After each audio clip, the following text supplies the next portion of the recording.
Today, we will talk about one of the beloved disciples of Jesus Christ, and that is Peter.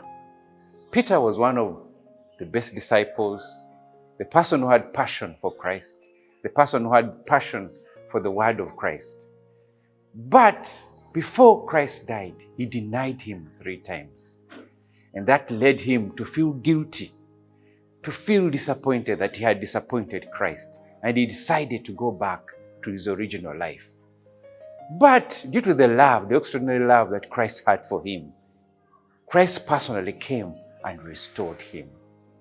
So, as we go into today's session, we will start off with praise and worship, followed by a testimony, and then I'll come back again to share the word as regards to restoration and the love of Christ for us.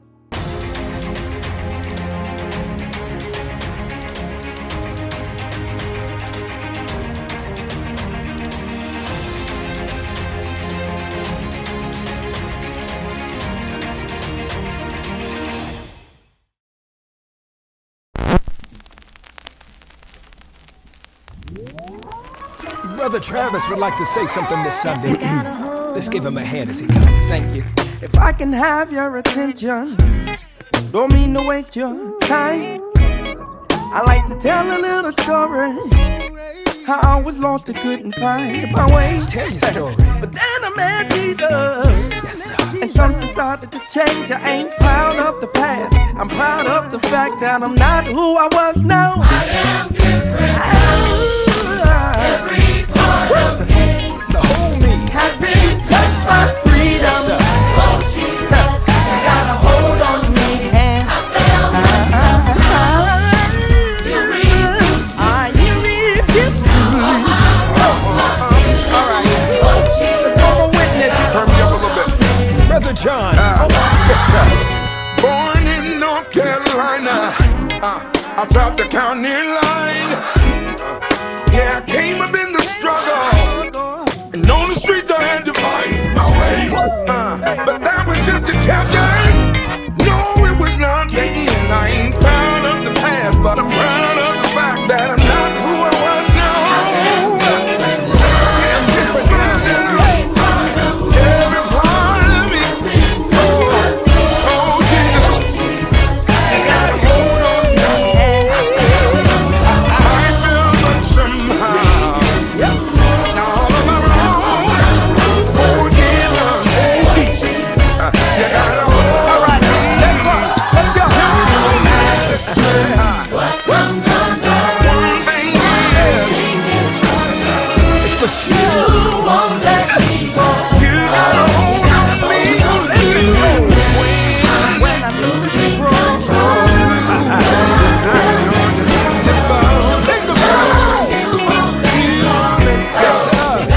bring the horn. Let's go. I say no matter, One thing is for sure, cause I made up my mind. you won't let me go. You never let go. You never let me go. Say Losing when I'm losing my mind, time after time, because you my daddy. We want to thank Travis and John for stopping by the service this evening. We'll be serving plate dinners in the back. Come and get you some red Kool-Aid, because you know you've been changed. Hallelujah. Come on. See, it feel real good right now. And I want to talk to you a little bit more. I'm not finished with you. Talk to me. Let's go. I used to fall asleep in Sunday school, sang in the choir so I could sit right next to you. Yeah, puppy love, and I say I forget your name, cause after time, memories, they fade away. But still today, I can never let it go. That Sunday morning when I met the Holy Ghost, oh my mama, church boy, now I'll never be the same. Jesus paid it all and told me I could keep the change. Pull up.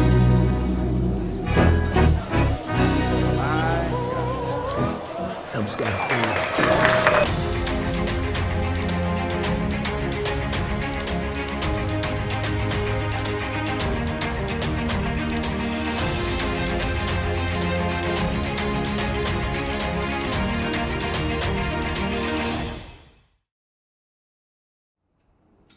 I had to be in charge of everything and control every aspect of my life. The second I realized I lost control of my life and something else was in control of me, which was probably like 3 or 4 weeks in to using heroin, I immediately wanted to stop, and it was terrifying that I couldn't. Control had become everything to Daniel McGee. He was an extremely smart kid, but his shyness and small stature made him feel the need to prove himself. Felt like a fragile little person, so I started emulating people. At a very early age, I started watching gangster movies and drug dealer movies, and I wanted to emulate that. I wanted to be respected and feared. Being the littlest in the group and the youngest in the group, I often felt like I had to be the craziest. Daniel's responsible, hard-working parents did everything they could to get him on the right path, including taking him to church. But he tested their authority at every turn. They caught me smoking cigarettes at an early age. They caught me stealing beer at an early age, and they tried their best to hand down punishments and, you know, do things that they thought were going to try to curb my behavior. Which only got worse. At 13, Daniel found a taste for alcohol and the confidence that came with it. Took away my shyness. It made me a tough guy. I could go talk to any women that I wanted to. I could go talk to anybody. It made me stand up for myself, and it made me be who I thought I wanted to be. Taking his rebellion and ego to another level, he started selling drugs, which got him kicked out of school in 10th grade. I think at that age, I was proud of it. It just furthered the image that I thought that I had to create about myself, about this bad guy, this tough guy, and, you know, could do whatever I wanted. A full-blown alcoholic and drug dealer, Daniel left home at 17. Soon, he discovered a new high. I meet an older woman who is using heroin, and I did the heroin, and it brought me such inner warmth and comfort and peace. It was like floating on a pillow, and I had no worries, no qualms, no pain, no anxiety, no depression. I just was, and I enjoyed every minute of it. Within a week, heroin had taken control of Daniel, sending him into a 6-year spiral of homelessness and addiction. There were a lot of horrible things I did. I spent a lot of time sleeping in abandoned houses, sleeping in the streets, sleeping in dumpster enclosures, you know, anywhere where I could find shelter, shooting up with dirty needles, toilet water, and all this other stuff. The only purpose was to get high, and that's why I didn't even care whether I lived or died. I mean, sometimes I ended up in hospitals, sometimes I didn't. I've probably overdosed maybe about 8 times. In those 6 years, Daniel was incarcerated close to 30 times. In his few moments of clarity, he made many unsuccessful attempts at rehab. So even though I didn't want to be an addict, I continued that cycle out of fear. The fear keeps us locked in place because the alternative is going through anxiety, depression, and severe physical withdrawals. And I went right back to what I knew.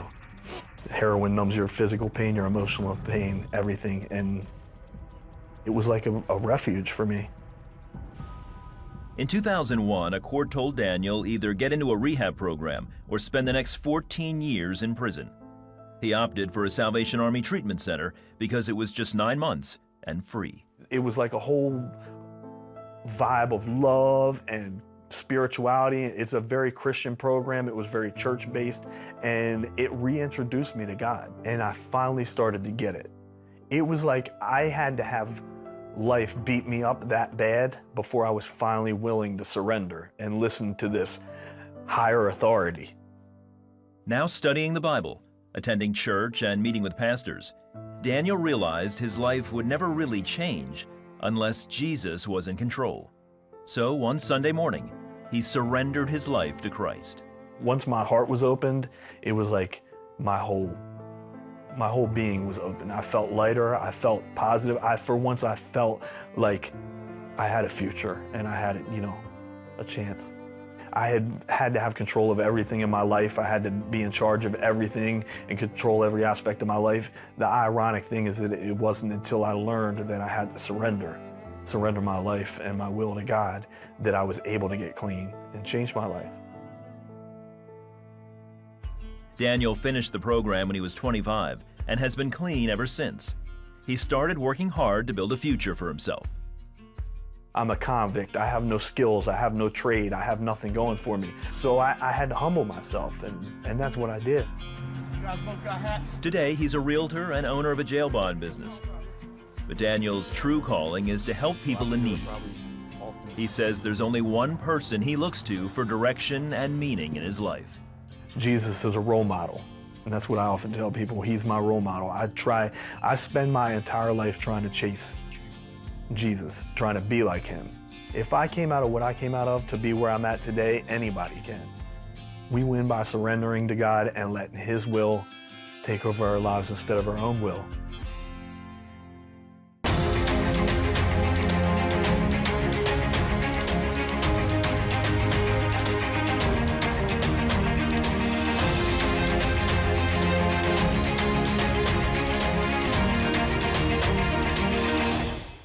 Welcome once again. At the introduction, I talked about Simon Peter. Now, Simon Peter was one of the disciples of Jesus Christ. Before he knew Jesus Christ, he was a fisherman. But Christ reached out to him and called him and spent time with him as so many other disciples, the 12 of them, teaching them of the gospel and preparing them to take the gospel to the ends of the world. Now, as we read in the book of John 21, we notice that Simon, or Peter Simon, had gone back to his fishing, his previous lifestyle. Now, this was caused by the fact that when Jesus Christ was still alive, Peter believed, and many of the Jews who were there at that time believed that Jesus Christ had come to restore the kingdom as according to the Jewish culture. He had come to save them from the Romans. And here we see in the end of it, Jesus Christ is arrested, he is beaten, he is crucified, and he dies. So many of the disciples were disappointed because they knew that this is the man that was going to save them. So in disappointment, as many of them, Simon Peter decided to go back to his old skill of fishing, with that guilt in his mind because he felt he had disappointed Christ, and yet he was very close to Christ. Many of us feel the same in our lives today as Christians, as young men. We heard the gospel when we were still young. We had the gospel being told by our parents. We had the gospel being told in Sunday schools. Or many times as we drive through the roads, we hear people talking about Christ. But our lifestyle and the pressures of this world make us turn away from Christ and wish to do what we would love to do. So we have resorted as a means of seeking peace, as a means of pleasure, as a means of having good time, to join our colleagues in aways, in evenings, in discos, at the beach, and all these kinds of programs that we do in our lives to get ourselves high, to get ourselves feeling good, to get ourselves feeling happy, that state of happiness that everybody looks for, that peace of mind. But I want to say today that the true peace of mind and the true love comes from Christ. Because when we notice with Peter, when Peter went away to fish, he fished the whole night and they did not catch any fish. And in the morning, Christ approached the sea and he was walking by the seaside and he asked them, "Have you caught anything?" And they said, "No, we haven't caught anything tonight." And he asked them to cast their net on one side of the boat. When they cast their boat, they pulled out a huge, massive catch. But meanwhile, Christ was preparing for them a meal. He had roasted for them a fish and something to eat by the side. And they came back to him. And I want to say this, that between you and me, that the love of Christ never changes. Christ loves you like you are. Christ knows that you have these challenges, that you have these friends of yours, that there are all these good things that you would love to do, that there are so many pressures of this world, our young friends, people of the world, our cultures, the norms of things that we would like to do, which look so normal to us. But all these things draw us away from Christ. and we fish all night and we catch nothing. And we feel so disappointed and not knowing what to do. But the love of Christ and his desire to restore us are always with us. And therefore Christ approaches them while they were at the beach, out at the sea, fishing the whole night, having fished nothing. 1, he taught them how to fish. They pulled out fish. 2, he gave them a meal. And 3, then he asked Peter, do you love me? He asked him 3 times, do you love me? To get the assurance of his love for him. And today I want to encourage us. I want to talk to you. I want to encourage you to come to Christ, because Christ is standing by the seaside. Christ has a meal prepared for you. Christ has a plan prepared for you. Because in this case, Peter went to be one of the best disciples who went out to preach the word. And through him, Peter was once again restored from that disappointment of feeling that he had disappointed Christ. By the 3rd crow of the chicken, he just realized, oh God, I have disappointed him. But Christ came to restore. And I just want to say that after that hangover, that after what you've had, the beauties and whatever you have looked at, after the amusement that you have had, there's always emptiness. But Christ stands by you. Christ calls you back. Christ feeds you with his love and his word. He promises restoration. He promises to hold you back. He promises to put you back online. And notice one thing. He fished. They pulled out 153 big fish. He fed them. They ate together. And then they realized that, this is the Christ. Because they would see the wounds that were on his hands. And he wanted to know the commitment of Peter. And he wants you and me to be committed to him. Now, what does commitment to him mean? That means we read the word. That we read the word and understand it. 2, that we yearn for the return of Christ. 3, that we also want to share the same word with other people in the world, that to bring them to Christ. And the most important of it is the peace of mind that comes with this. Because many times we are so much disturbed, I have to say.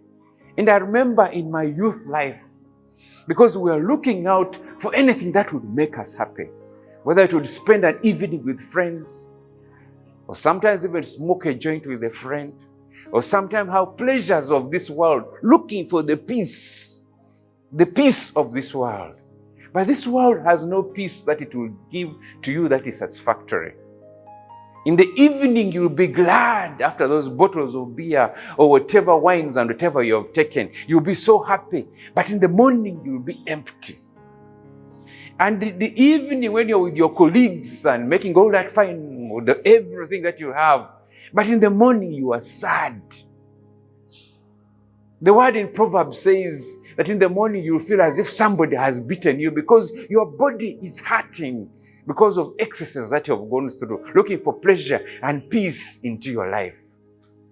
But with Christ, there is that peace, that inner peace that you will not understand, that surpasses our understanding. Secondly, Christ looks out for us. He does not leave us alone. In this case, we see what he did for Peter. He went by the seaside and he watched them in the morning after fishing and they were tired. Just like many of us, after one evening, when we have gone out on these big music shows, when we have had fun with our friends, and we are back alone and you are feeling so dissatisfied because everybody has gone away and you're tired and you have a hangover and your thoughts are thinking of what happened last night, which cannot continue.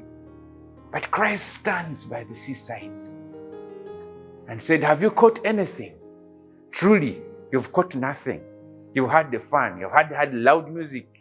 You've smoked your joint. You've had the fun with everybody. But in the end, in the morning, it's all empty. It's all sad. You're back to where you were. Because your old lifestyle cannot give you the peace that Christ gives unto thee. And so Christ invites us. He had smoked fish. He had cooked some fish by the seaside. They had a meal together. But also Christ wants to know your commitment, your personal commitment, because you have to commit yourself to him. That's why he asked Peter, do you love me? Peter, do you love me? He asked him 3 times. And the gist behind it was to know his commitment. Because that commitment was necessary for him, for the work that was calling him out to. So my dear colleagues, my dear youth, my dear age mates, because there are people of my age who are watching right now. One thing is that Christ asks you, do you love him? And I know in your life you do love him. And I know in your life that you've had commitments. I know that in your life you've had disappointments. You may have planned a wedding and didn't go through. The woman you loved or the man you loved you disappointed you. The colleagues that you had in life that you really relied on, at the last minute they let you down. Your savings and everything, the businesses that you have gone through to put things together are worn out. And you feel so disappointed and you don't know what to do. You feel emptiness. But Christ invites us and he asks you, do you love me? He asks you, do you love me? He asks you, do you love me? And the beautiful thing after it all is that he restores you. It's as if you've had a very cold evening and you're feeling cold and you're shivering and all that, and somebody gives you a coat to cover you with warmth. And that's what it is like with Christ. Because Christ comes to you and he embraces you. He loves you. He recommits you and he asks you, recommit yourself to me. Reconsider the love that you had. And therefore, even as we wind up, I'd like to say one thing to you. That 1, that Jesus Christ loves you. 2, that he has open hands waiting for you. That 3, that despite all that you have gone through, the disappointments that you have gone through, whatever you have done that you feel you're so guilty. In this case, we see Peter, who was very close to Jesus Christ, denying him 3 times. And many of us have even done more than that. We have denied him. We don't go to church. We always look at Christians and say they pretend. They're after our money. They are just sinners like anybody else. But today, Christ comes to you. He's knocking at your door. He's calling upon you. He's looking into your eyes. He's looking into your situation where you're seated there in your bed, in that bottle that you're holding in your hand, that stick that you are pulling into your lungs, that fear that you are, that embracing, that fear, those local cultures that we're going through from time to time to see that we have peace. But Christ stands by the side of the sea and says, come to me. Come to me, you who are heavy laden. And because his yoke is lighter. Come to me, you who are heavy laden, because he promises peace and love to you. He says, come to me, because he wants to use you to reach out to others who are lost. He says, come to me, because he'll give you peace that surpasses all understanding. He will restore you. He will love you. He will hold you. He will embrace you, because you are a child of God. You are not meant to be wasted. You are not meant to go out and be wasted out in that world. For Christ has a bigger and brighter future for you. He loves you. And therefore, my call to you is this. As young men, as young women, as people of my age, we've gone through so much. We've had this ongoing pandemic. We've got this lockdown. So much uncertainty. The fear of death. The fear of disease. Unknown where we're heading to tomorrow. What tomorrow holds for us. We don't know whether the jobs we'll have will be there. We don't know whether the businesses that we are doing are going to be there. We don't know whether we'll be healthy or we shall be strong. But one thing is this, is that Christ never changes. He says, come to me, you who are heavy laden. He wants us with our Lord. He's not saying first get rid of your Lord.